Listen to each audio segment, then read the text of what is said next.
In this video, I am going to discuss a very important truth that, in my opinion, many young women in general, but especially young women, are not privy to who do sex work.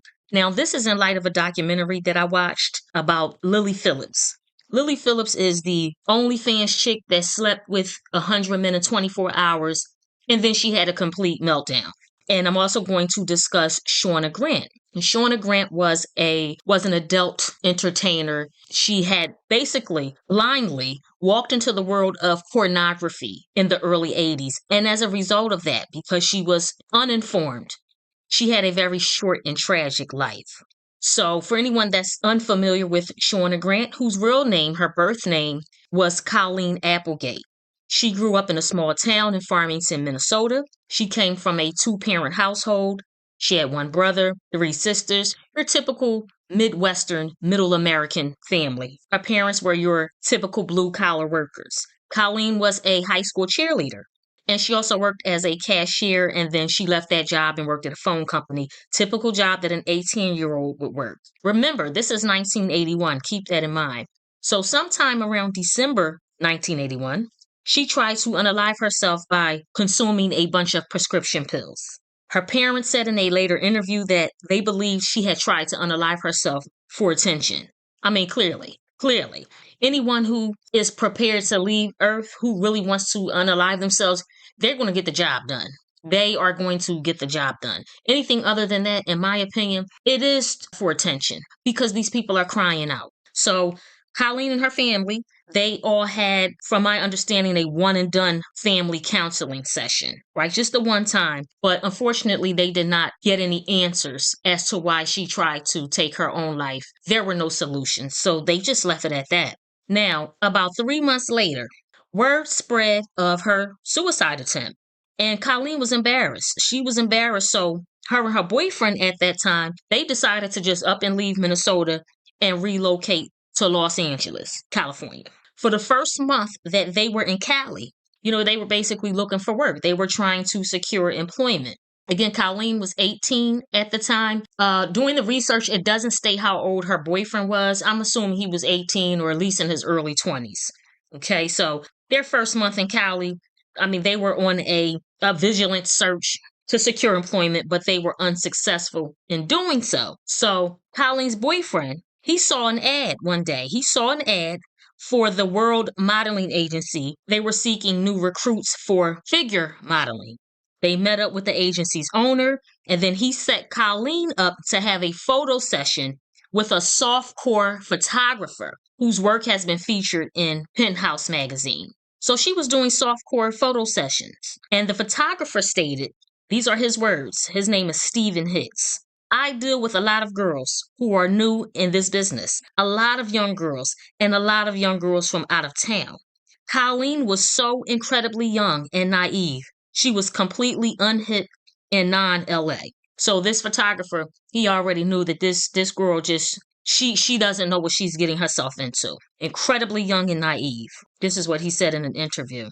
Colleen was your quintessential Midwestern American beauty. I would consider Colleen a classic beauty, or at least a representation of a classic throwback beauty, compared to today, where the lip fillers have gotten out of hand, among other cosmetic work that has really gotten out of hand. So Colleen was, she was young, white, thin, blonde hair. She had that wholesome girl or wholesome girl next door look. And she was in LA surrounded by money-hungry, bloodthirsty scammers and vultures. And because of her age, because of her looks, her upbringing, her naivety, she had absolutely no clue what she had walked into. Because of her wholesome girl next door natural aesthetic, she was considered fresh meat. And they had her posing for Hustler and Penthouse magazines because of that. And the photographer, Stephen Hicks, he claimed that he warned Colleen that she needed to stick and move in that game. You know what I mean? That she needed to be in and out. Because once they're done with her, they're going to throw her away and they're going to hunt for the next slab of fresh meat they can devour.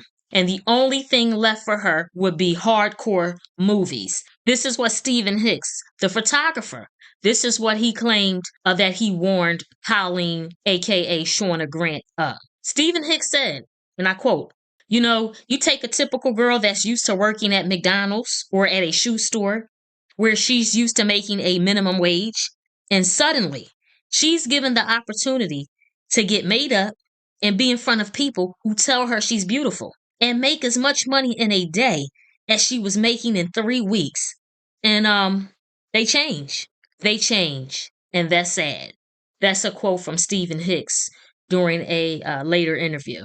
Shortly after his warning to Colleen, she started doing hardcore photo sessions. So she went from softcore to now hardcore photo sessions with another photographer, this time a woman named Susie Randall. So not only do you have men who are exploiting young, naive women, you also have women exploiting young, naive women. And you would think as a woman that a woman would share, the woman would put the younger women up on game about the dark side of that world. So that's a cold, dark game that will swallow you up if you don't know what you're doing, if you don't know what you're getting into, if you're not educated and informed on the type of people that you'll be surrounded by. So at this point, Colleen and her boyfriend, they broke up. Unsurprisingly, he ended up spilling all her tea back to the people in Farmington, Minnesota, as a way to embarrass her. So his feelings were hurt, clearly, if he felt the need to let everybody know back home what Colleen, aka Shauna Grant, was doing out in Cali.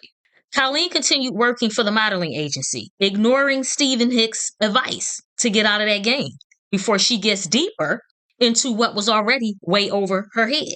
So she continued working for them, and she ended up meeting a guy named Bobby Hollander.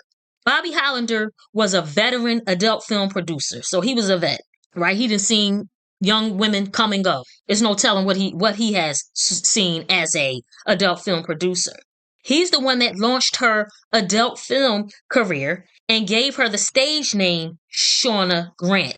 Man, these sharks, they didn't waste any time with Shauna. They didn't waste no time. She had been featured in dozens of popular adult films, and she started out making anywhere from $300 a day all the way up to $1,500 a day.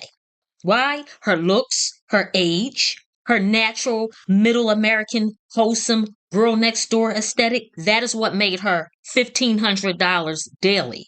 Remember, this is 1982. So you have an 18-year-old girl, fresh out of high school, fresh out of a small town in the Midwest. She's being chauffeured around LA in limousines. She's staying in first class hotels. She had her own makeup artist, a 27-year-old woman named Lori Smith, who was also an adult entertainer. She also did movies.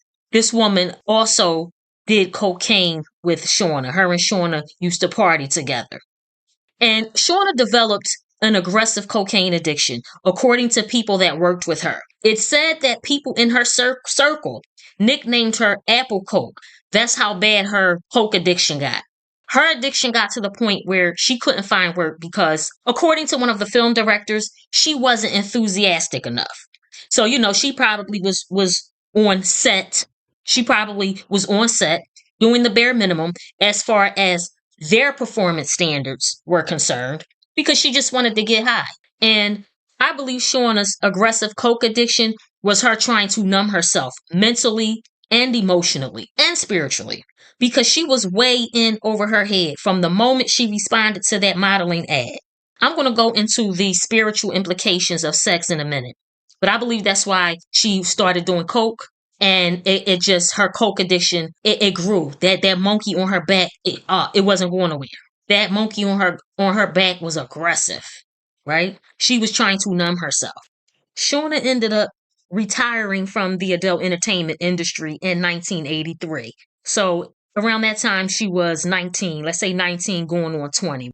Less than a year after doing over 30 movies with 37 men. Marinate on that. 19-year-old girl in less than a year has done over 30 movies with 37 men, ending up pregnant and had an abortion and contracted herpes and a developing coke addiction in less than a year. In less than a year in LA, she was worn out. She was bummed out. She was tired. She was done. She was done. in her mind, considering those circumstances. At this point, the adult film producer, Bobby Hollander, the one who gave her her stage name, Shauna Grant, introduced her to a guy named Jake. Now, Jake became her new boyfriend, so to speak, and her coke supplier. He moved her out to Palm Springs, Cali, to live with him while he was busy supplying all of the rich people out there with coke. And he also had Shauna manage a store that he had downtown that he owned selling leather goods. So while Jake, he riding around and getting it. He riding around and getting it, slinging cocaine all around town. Shauna began a relationship, another relationship, with a college student that she met when she took a trip back home to Minnesota. She even was telling her high school friends when she was out there that she had wanted to, or that she had planned to marry this guy. So it just sounded like she was all over the place mentally. She was not grounded. She was not grounded. Again, this is a 19-year-old girl. Okay. We're now in February 1984. Jake ended up getting arrested for possession of several pounds of cocaine, and he was sentenced to 5 years. And Jake ended up calling her from prison, and he basically told her she had to get out. She had to get out of his house. So now Shauna is homeless, right? She homeless, she lost her man, and she lost her coke supplier. So you can only imagine her addiction, that monkey really, really, really digging in her back now. Just think about all of the depression just coming down off of off of binging, just coming down off of all of that coke. I can only imagine how depressed she was. So to add to Shauna's exploitation, she was invited to the Erotic Film Awards because she had been nominated for her popularity and her acting skills. And she did attend the show.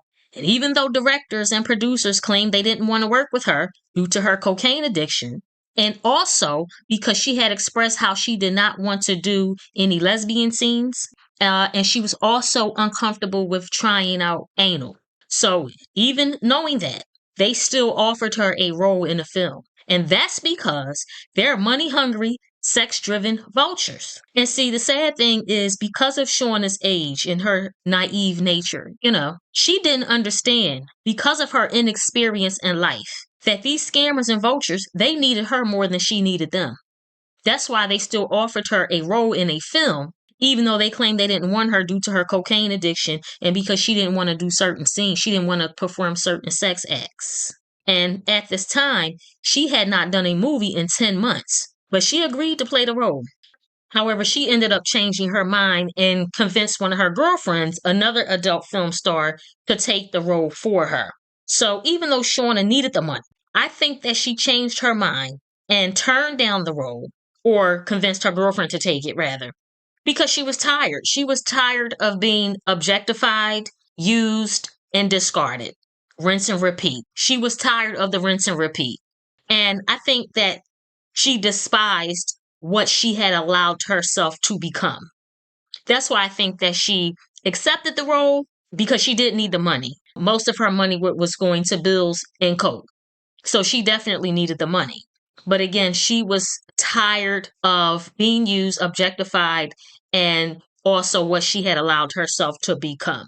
So the dude that she was dating back in Minnesota, the college student, he had told her he was flying out to Cali to see her. But her and Lori Smith, remember Lori Smith is her makeup artist, adult film star, her friend. I use the term friend loosely here because, these people weren't her friends.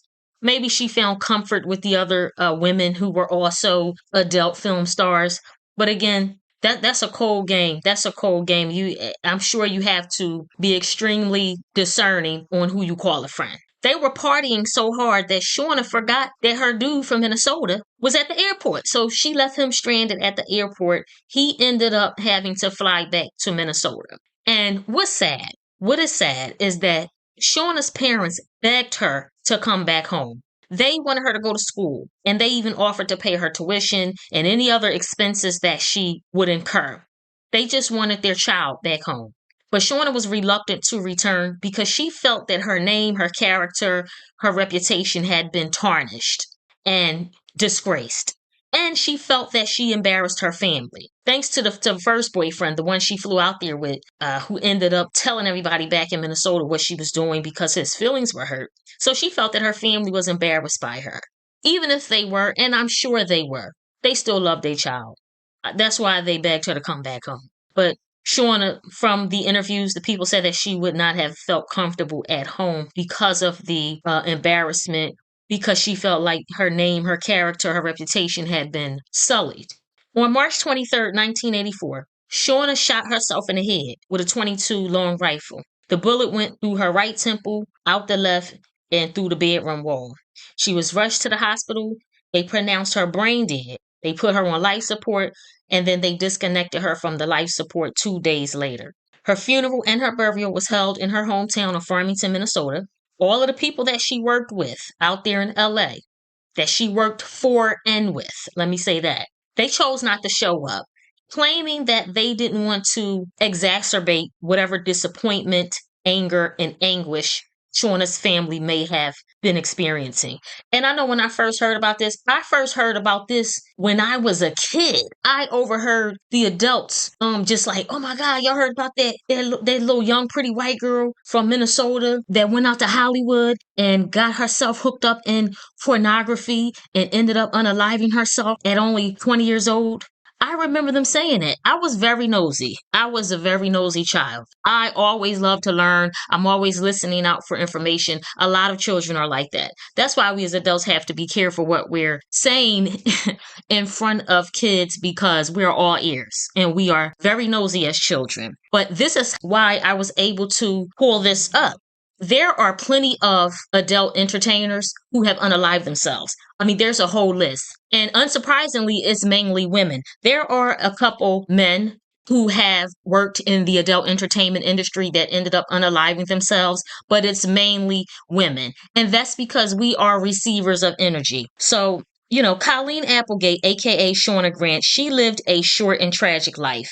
And I believe Shauna was under the impression that the people she met when she initially arrived in Cali, that they would help her gain mainstream success. I mean, Hollywood. This is where all of the movies are produced. So, and she was young and naive. And I really think that she believed that these people would help her with mainstream success. Some of the people in her circle, they expressed in interviews that she hated. She hated having intercourse on camera. She hated it. But again, of course, they were more than likely feeding her lies. Oh, don't worry, just a couple more movies, and then we're going to get you into the Hollywood studios where you can do mainstream movies. I believe that's what happened, right? It's so easy to impress a young woman or a young man. And I don't think she knew what she had walked into. And I'm sure her cocaine addiction contributed to her depression and her feelings of hopelessness, which led her to take her life back in March of 1984. There are some things that I believe you can never come back from.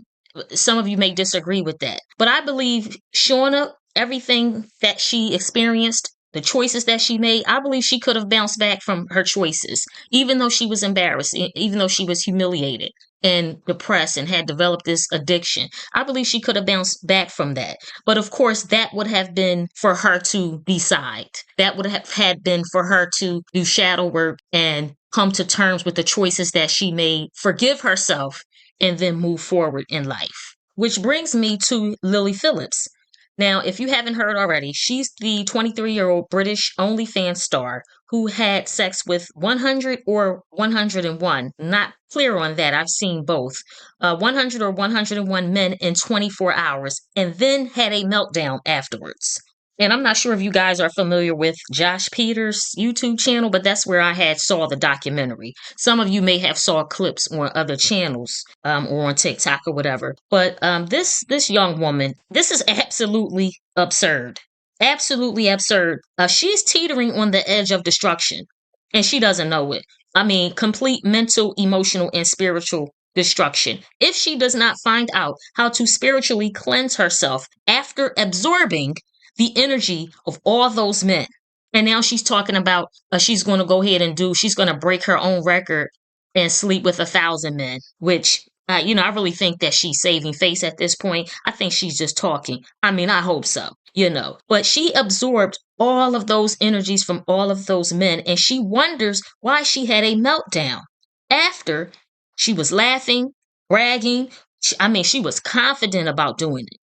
confident about speaking with the guy that interviewed her in the documentary. She's letting him know how she's going to set things up, and she's so excited. And then she says, I get serotonin from it. I think she meant dopamine, but young and goofy. Young and goofy. What's sad though? What is really sad about this young woman, Lily Phillips? She doesn't realize how many soul ties she created. I mean, she's created soul ties. Think about this. To men who may have had intercourse with animals, to men who practice bestiality, to men who are grapists. She has probably created soul ties with those type of dudes. That is what's terrifying about it. This is why she had a complete meltdown after she bragged about doing it, after she bragged about how she could hang. And that's her thing. Because before that, I saw a clip where she said her and her girlfriend, they let 23 dudes run a train on them. So, they think they about that life. Clearly, you're not, man, because you had a whole entire meltdown. So she's probably created soul ties to men who have had intercourse with animals, who have raped animals. Absolutely terrifying. I feel sorry for this girl. I really do, because she's young. She's not even 25 yet. Now she's telling everybody that she plans to break her record by absorbing the energies of 1,000 men. I don't want to believe her. Right now, I think that she's so spiritually oppressed by what she did, by the choice that she made. I think that she's really trying to save face at this point, because she broke herself. She broke herself. And then when the guy, Josh Peters, who did the documentary, he asked her why she was crying. And then she said she felt like she didn't please the men. Really? That was bull. That was BS. That was BS. That woman broke her spirit. She is spiritually oppressed. She has absorbed the energies of, more than likely, some of those men raped animals and people. And she took that energy in. This is the spiritual implications of sex. And I also think that she was upset because I remember in the documentary, she said that it took longer than she expected. And that's because she was banking on men showing up unable to keep an erection for the 5-minute time that she allotted, right? Sadly, a lot of those men, I'm sure a lot of them had ED, but she must have forgot about Viagra. Those men, they got their entire 5 minutes. That's why she was wore out and had a meltdown. They paid for 5 minutes and they got it. They got their entire 5 minutes. She probably thought she was going to talk them out of 3 minutes, so then they would only have 2 minutes left. The joke was on her. Those dudes that showed up, they're absolutely disgusting, by the way. Think about all of the wives that these men have. Some of these men, I'm sure, have wives. And now the wives, they're going to go home to their wife. The wife doesn't know what the husband been out doing. He's supposed to be on a business trip, or he's going out of town or whatever on business. And he's here in line with 99 or 100 other men, all creating spiritual ties. Absolutely absurd and disgusting. And it's sad because she needs management. I don't have anything against women who do sex work. It is what it is. It's the oldest profession in the world. It's not going anywhere. As long as human beings are here, there will be prostitution. Simple as that. I don't care if people don't like it, how they feel about it. That game doesn't care how you feel. There's always going to be prostitution. There's always going to be men ready to pay, ready and willing to pay for sex. It's a hot commodity. Always has been and always will. But this is why a lot of women, young women especially, who get into that game, I believe they need to either get with a seasoned woman, a vet in that game, that can let them know how to cleanse themselves, that can teach them how to spiritually cleanse themselves after their work, after work. If not, they're going to drive themselves crazy. That's my take on that. I have to be honest, I'm just not as sympathetic towards Lily as I am to Colleen, aka Shauna, because women today who choose to do sex work, with the advent of social media, all of the technological advancements, they don't even have to let a dude touch them to make money. They could literally set up an OnlyFans, get on that camera, and not let one man penetrate them and make bank. So, I'll say this. I do have sympathy for Lily because she's not well. This young woman, she's clearly not okay. I do have sympathy for her to some degree because I don't even think that she did it to fill a void. I think that Lily succumbed to hookup culture, my body, my choice culture, not understanding the drawbacks that come with that. I truly believe that. I don't think, yeah, first I said, maybe she was touched as a child, and maybe so. I don't know. I'm kind of leaning towards her succumbing to this whole hookup culture, my body, my choice, not understanding that you still have responsibility, no matter how free and liberated you are or want to be, you still have a responsibility to yourself, right? You still have a responsibility to yourself to maintain your mental, spiritual, and emotional health as you're out here, my body, my choice, and doing whatever that you feel like doing. But there's no way that this young woman is okay. This is self inflicted harm, in my opinion. And she tried so hard to justify what she did. She really did. That's how I know that she wasn't ready for what she had got herself into. And again, she also fits that, that American beauty standard. Tall white girl or long blonde hair. I mean, she's 23, but she's looking every bit of 35, 40. To me, she's looking every bit of 35, 40 years old. And that's because she's allowing her life force to be drained. That's why. Had Shauna, rest in peace, had Shauna Grant not unalived herself and she continued allowing man after man after man to penetrate her, they too would have drained her of her life force and she would have started aging earlier than she should have. She would have lost her glow. She would have lost that fire in her chest, that youthful certainty that catapulted her to LA in the first place. She would have lost that because every sex act is an exchange of energy. And depending on the aura and mood of the person you're exchanging energy with, you will either be lifted or lowered, right? And the exchanges, they just stack up like poker chips. You know what I mean? That you can't cash in. This is what women in the game, women in the life need to understand. They stack up like poker chips. And even if women are not in a life, even if you're a wife, even if you are a wife or girlfriend in the square world, even if you are a wife or a girlfriend in the square world, you're not in the life. You're not in that game. You still have to be careful who you are exchanging your energy with via sex because you too will be drained of your life force. So, depending on the aura, the mood of the person, where they're at mentally, emotionally, and spiritually, will either lift you or lower you. Having sex with someone you like, you'll know this, someone that you actually like, love, have a connection with, is one of the most pleasurable experiences ever. Oh my God, y'all already know that. You literally feel high because your and the other person's auras, your souls are merging, literally, right? So their mood, their emotions can literally affect the quality of your mood and your emotions, which, depending on if it's low quality or high quality, will affect your mental, spiritual, and emotional health. So sex is literally symbolic of the merging of two souls, right? So two people are having sex. This is why, casual and careless sexual experiences, you have to be careful. It's literally the merging of two souls. It literally represents the absence of boundaries and unity between you and that person, interconnectedness. So again, those careless, meaningless, casual encounters, that can lead to energy imbalances. This is where the meltdown comes from. This is where women crashing out.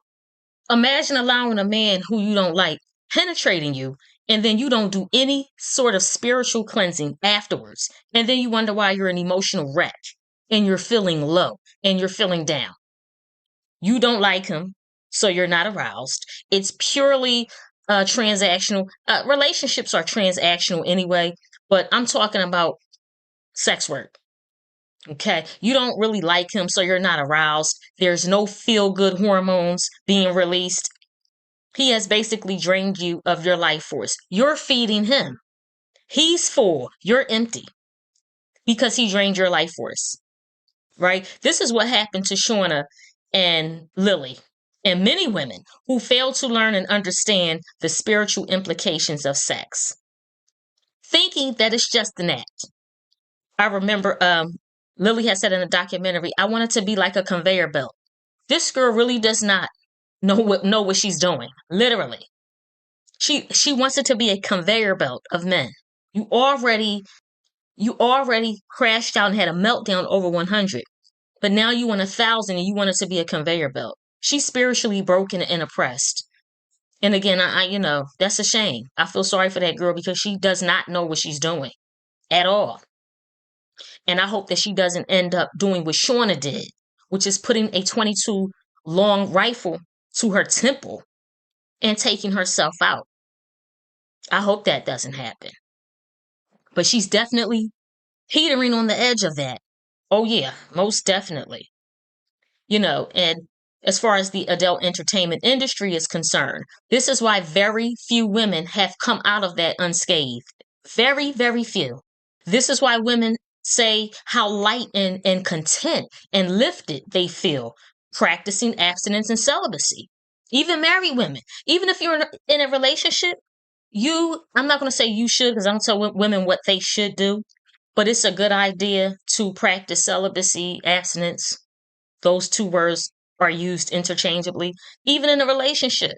The married women who know how to remain autonomous will also abstain from sex as a spiritual practice, right? Because they're not going to allow men to drain their life force, including their husbands, or boyfriends, or whatever, and leaving them to carry their emotional residue. All right. So I hope you all enjoyed this video.